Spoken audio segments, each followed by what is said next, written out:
All right, let's go over your math boxes 7, 9 for today. Now, you have not done any like these yet, so this is going to be the first of its kind. Okay, so there's not any to look back to say, oh no, I messed up on that one. I don't want to mess up here, or to look back and say, how did I do it? Oh, let me look back on the other math boxes. So you don't have one to look back on for this one. So let's go over these really carefully. All right, so you're going to make the following changes to the numeral 29,078. Okay, and here's going to be your new number. And they tell you all the different clues to make for each digit.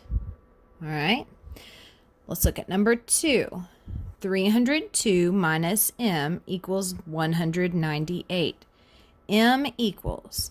All right, then you're going to explain how you got your answer. You can use both numbers and words. If you were to explain it to me in person, that's what I want you to write down. How did you get what m equals? All right, use a mix of numbers and words to help you. All right, number 3. Complete the table. Standard notation. This is just the number. Okay. Scientific notation. All right. You have a number between 1 and 9 times 10 to a certain power.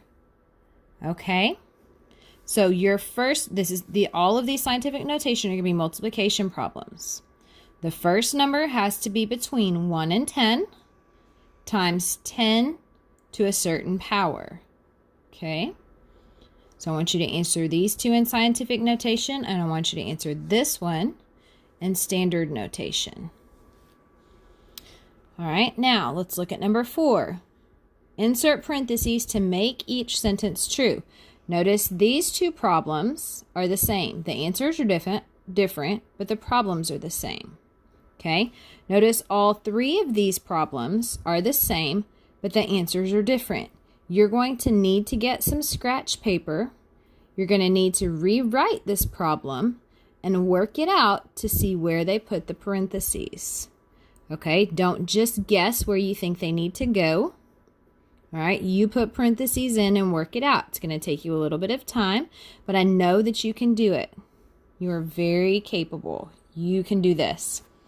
All right, number 5, let's look at this. When Antoinette woke up on New Year's Day, it was -4 degrees Fahrenheit outside. By the time the parade started, it was 18 degrees Fahrenheit.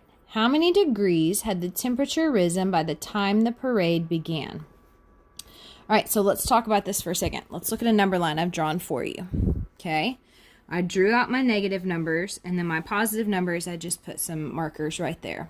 Okay, so from -4 to 0, right here.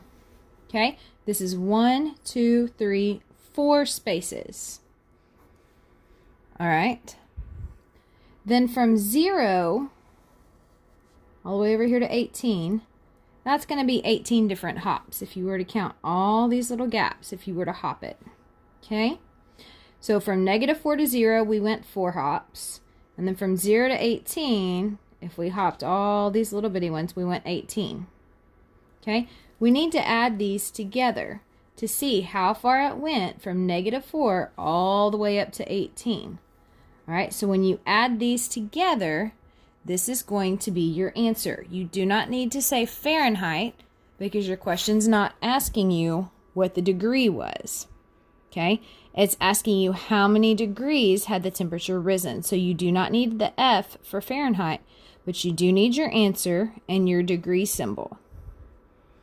All right, and then number 6, you're going to write less than or greater than. Okay, let's look at this for just a second. Notice the denominators are different. We're not drawing pictures and we're not going to guess. Let me say that again. We're not drawing pictures and we're not guessing. You're going to need to make some equivalent fractions. All right, so for instance, if I have 1/4 and 3/8. All right, so come over here. I have 1/4 and 3/8. There's several different ways you can make a common denominator. We could do our quick common denominator, and we could change both of these to 32. Or we could change both of these to 8, and then I don't have to change this one. If that's the case, this would be 3/8, and this would be 2/8.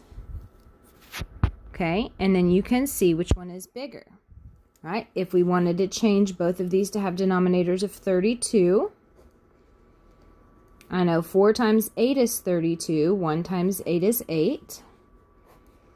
I know 8 times 4 is 32, 3 times 4 is 12. You're going to have to make common denominators and equivalent fractions. You can rewrite them out to the side. Okay, you could write your fraction here and here if you want. You've got plenty of room to do that. You can do that to help you, because none of these have common denominators. We're not going to draw a picture. We're not going to guess what we think it is. We're going to use what we know. We're going to make common denominators and equivalent fractions. All right, so that right there are your directions for math boxes 7, 9. So I want you to complete that and then go ahead and scan it and turn it in to me on Sycamore.